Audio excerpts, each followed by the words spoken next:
beautiful rack. Do they? Yeah. John and I were talking today. John, I took John back in there, and he got goddamn near a world record rack. Oh man, that sucker was over 5 foot. Just beautiful. And I'll be goddamn, one of my hunters, non-resident hunters, condoed John out of that rack. Really? Yeah, I flew the rack out, and old John, this hunter, gave him a big story, and the next thing I know, old John would give him that rack. And old John regrets it to this day. He brought it up. You know, his mind is fine. He brought up about that rack. He said, God damn me, he said, I give that world record rack away. Now, to give you an idea, John and I, or Whitey and I were flying, and we had hunters all through the backcountry. We're looking at thousands of caribou. They're migrating in off the glaciers. They make this massive move once a year. And Jesus Christ, we saw a caribou that just stood out, over 1,000 caribou. He had a rack out there so far I couldn't see it. And old Whitey, he's on the radio. Do you see what I see? And I said, yeah, look at that goddamn rack. So we figured it out, and they're moving. There's about 1,000 of them in that herd. And this old boy is laying back.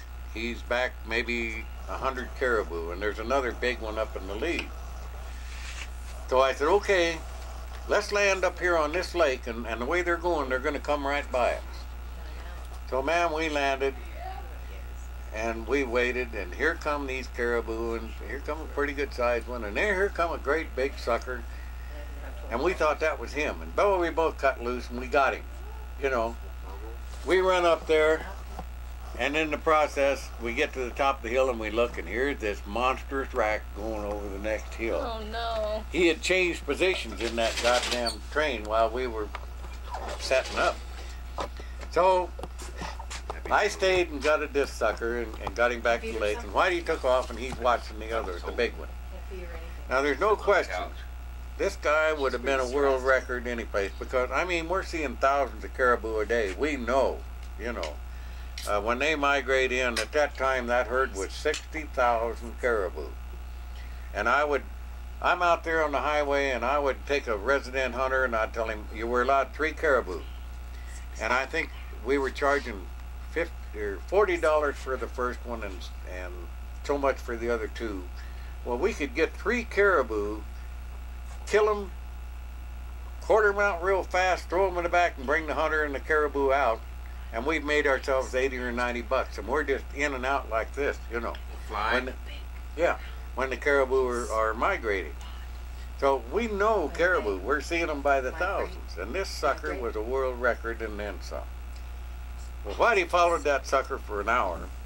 He never got close to water again. We're on floats. So he come back, and the next morning we're up at daylight, and we're looking for that bugger. He's already migrated up, and he moved out of that flat. He knew he was hunted. He moved out of that flat, and he was already headed back up to the glacier country where there was no place we could land. And we finally lost him up there next to the glacier. And I mean, if we'd have got him, we'd have been in the world record book now on. It's just unbelievable how big that goddamn rack was, you know. So what year?